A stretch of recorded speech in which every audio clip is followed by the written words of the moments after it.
हरि बोल। हरे कृष्ण।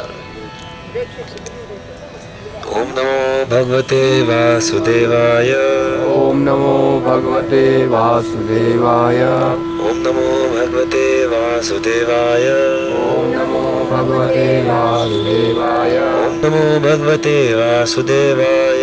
ओम नमो भगवते वासुदेवाय। नारायणं नमस्कृत्यं नारायणं नमस्कृत्यं नरं चैव नरोत्तमं नरं चैव नरोत्तमं देवीं सरस्वतीं व्यासं देवीं सरस्वतीं व्यासं ततो जयम् उदीरये। ततो जयमुदीरये। नष्टप्रायेषु भद्रेषु नष्टप्रायेषु भद्रेषु नित्यं भागवत सेवया नित्यं भागवत सेवया भगवति उत्तम श्लोके भगवते उत्तम श्लोके भक्तिर्भवति नैष्टिकी। भक्तिर्भवति नैष्टिकी। ग्रंथराज भागवतम की जय। तो हम लोग चर्चा कर रहे हैं ध्रुव महाराज का गृह त्याग तथा वन गमन। कौन सा श्लोक है रोजी? 32।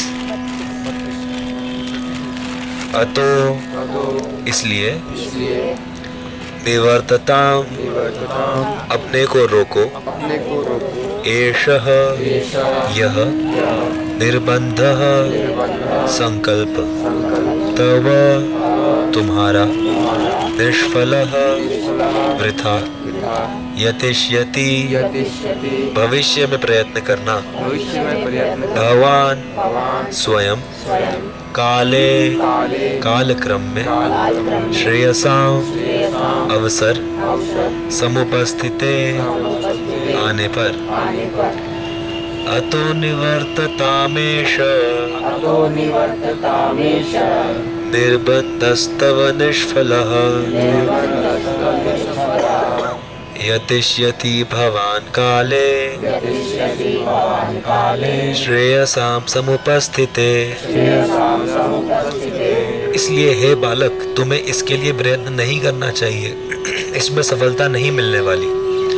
अच्छा यही होगा कि तुम घर वापस चले जाओ।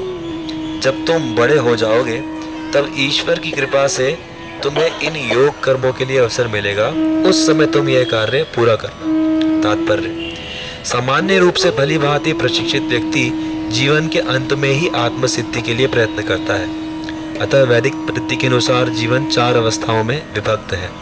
प्रारंभ में मनुष्य ब्रह्मचारी अर्थात विद्यार्थी बनकर गुरु के अधिकृत निर्देशन में वैदिक ज्ञान प्राप्त करता है। तब वह गृहस्थ बनता है और वैदिक विधि से गृहस्थ के कर्तव्यों का पालन करता है। तब गृहस्थ वानप्रस्थ बनता है और क्रमशः जो जो वह प्रौढ़ होता जाता है, गृहस्थ जीवन तथा वानप्रस्थ को भी त्याग देता है और संन्यास ग्रहण करके अपने आप को पूर्ण रूप से भक्ति में लगाता है। सामान्यतः लोग सोचते हैं कि बालपन तो खेलने कूदने का समय है, जवानी तरुण बालाओं के साथ आनंद उठाने हेतु है और बुढ़ापे में जब मरने का समय निकट आए भक्ति या योग साधना की जा सकती है। किंतु यह निष्कर्ष उन भक्तों पर लागू नहीं होता जो वास्तव में गंभीर हैं। श्री नारद मुनि ध्रुव महाराज की परीक्षा लेने हेतु ऐसा उपदेश दे रहे हैं। वास्तव में सीधा आदेश तो यही है कि जीवन के किसी भी बिंदु से भक्ति प्रारंभ की जा सकती है, किंतु गुरु का यह उत्तरदायित्व है कि वह देखे कि शिष्य कितनी गंभीरता से भक्ति में लगना चाहता है, तभी उसे दीक्षित करना चाहिए। तो यहाँ पर ध्रुव महाराज जो है वो घर छोड़ चुके हैं और वो अपने पिता से नाराज हो गए हैं और उनकी माता ने बोला कि अब जाओ भगवान विष्णु से ही मांगो जो चाहिए। तो वो भक्ति करने जा रहे हैं और नारद मुनि अपने आप ही उनके लिए आ जाते हैं। तो ऐसा देखा जाता है कि जिसके हृदय में जो इच्छा होती है उसको पूरी करने के लिए भगवान व्यवस्थाएं बनाते रहते हैं। और क्योंकि उनके हृदय में भगवान से मिलने की इच्छा थी तो नारद मुनि उनके समक्ष आते हैं और सबसे पहले उन्हें टेस्ट करते हैं कि अरे क्या ज़रूरत है, ये तो इतने जन्मों जन्मों तक साधक, जैसे कई बार भक्ति में भी हम लोग सुनते हैं कि अरे पता नहीं कितने जन्मों की भक्ति लगेगी, कितना मेहनत करनी पड़ेगी। तो कई लोग हतोत्साहित होकर छोड़ देते हैं। कई लोग कहते हैं अरे कृष्ण को तो हम इसीलिए नहीं भक्ति करते क्योंकि कृष्ण भक्ति में बड़ा समय लग जाता है। तो ये तो एक तरह से टेस्ट है कि हम लोग कितने सिंसियर हैं, सीरियस हैं, हम चाहते भी हैं भगवान को जानना, उनसे मिलना या नहीं। जैसे सुबह प्रभु जी भी चर्चा कर रहे थे, कबीरदास जी कहते हैं बाला बालावस्था खेल गवायो, जब जवानी तब मान घनारे। कि बचपन जो है खेलने कूदने में बीत जाता है, जवानी का समय जो है वो इतना व्यक्ति में इतनी शक्ति होती है कि उसमें इतना अहंकार आ जाता है कि भाई जो मैं चाहूँ मैं कर सकता हूँ। और उसके बाद अगर जवानी और बचपन में अगर भक्ति के संस्कार भी नहीं पड़े तो फिर बुढ़ापे में भक्ति होती भी नहीं है। शरीर की ऐसी अवस्था हो जाती है कि चलना फिरना बोलना ही इतना दुर्बल हो जाता है, तो व्यक्ति भक्ति नहीं कर पाता।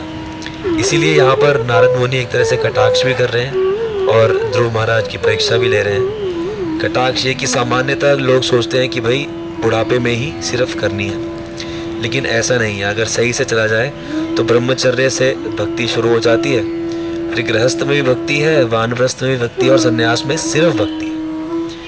तो ये है कि अंतिम समय में सिर्फ भक्ति करना है और बाकी समय में अपने कर्तव्यों के साथ भक्ति करते हुए हमें आगे बढ़ते रहना है। तो इसलिए नारद मुनि उन्हें पहले टेस्ट करते हैं, जैसे भगवान भी गोपियों को टेस्ट करते हैं। जब गोपियाँ भगवान से मिलने आती हैं तो पहले कहते हैं कि भाई तुम रात को मुझसे मिलने क्यों आई हो, वापस जाओ। फिर जब गोपियाँ कहती है अरे आप कैसी बात कर रहे हैं, आप तो भगवान हैं और आपसे मिलने का जो हमारा आत्मा का स्वरूप है उससे ऊंचा धर्म तो कोई है ही नहीं। तो यहाँ पर ध्रुव महाराज भी इसी तरह से परीक्षा में उत्तीर्ण होंगे कि वो, हालांकि नारद मुनि समझा रहे हैं कि अभी मत करो, लेकिन फिर भी वो बड़ी दृढ़ता से भक्ति करने के लिए उद्यत है।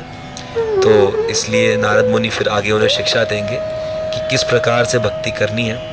और फिर जैसे हम जानते हैं कि केवल 6 महीने में ध्रुव महाराज को भगवान का दर्शन हो गया।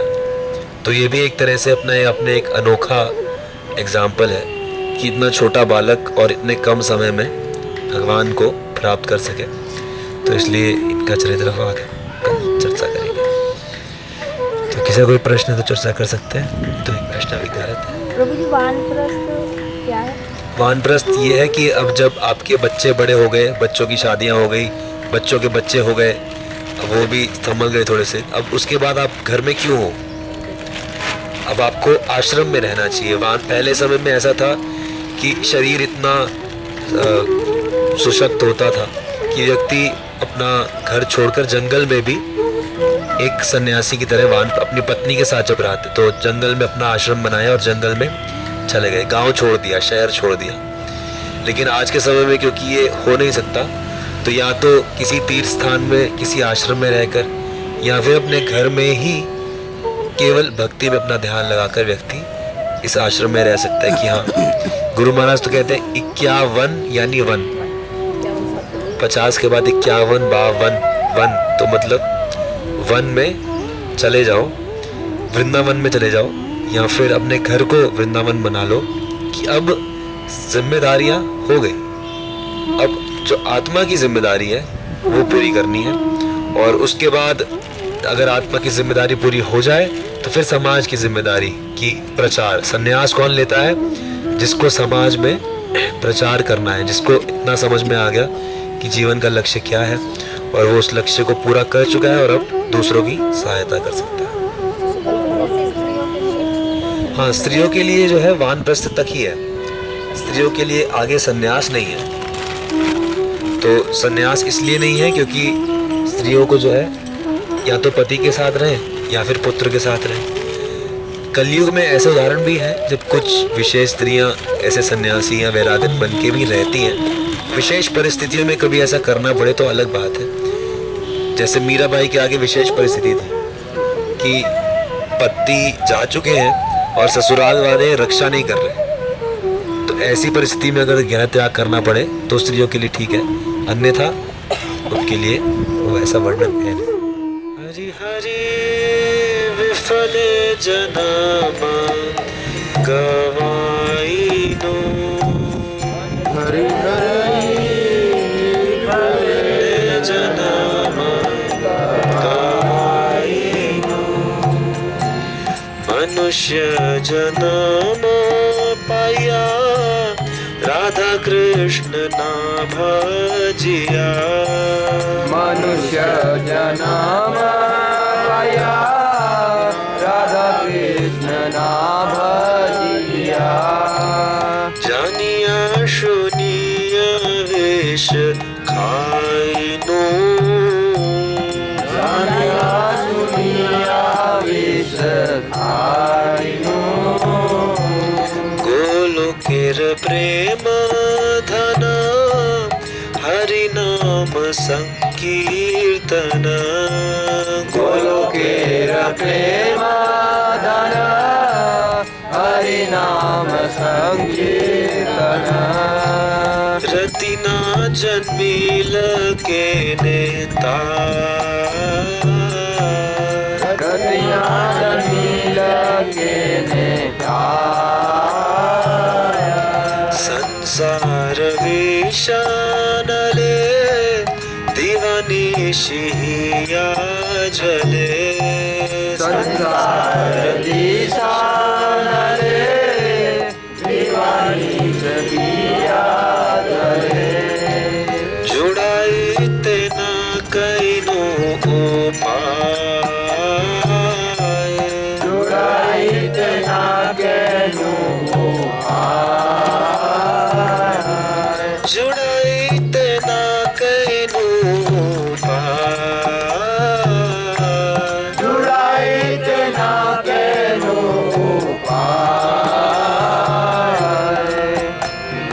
ब्रजेंद्र नंदन जय शचि सुत होइलो से ब्रजेंद्र नंदन जय शचि सुत होइलो से बलराम होइलो निताई बलराम भइल निताई दीनहीन जत छिलो हरि नामे उधरिलो दीनहीन यत छिल हरि नामे उदरिल हर साक्षी जगाई मधाई तार साक्षी जगाई बधाई हर साक्षी जगाई मधाई तार साक्षी जगाई बधाई महाप्रभु नंद सुत वृषभानु सुत युत प्रभु नंद सुत वृषभानु सुत युत करुण करो होए भार करुणा करो रे वार करो तम दास कर नाटली हरंग पाए करो तम दास गयो नाटेलिया रंग पाय तुम बिन के आछे अमार तुम बिन किया छे हमारा तुम बिन के आछे अमार तुम बिन किया छे हमारा हरि हरि विफले जन्म गवाइनु हरि हरि विफल जन्म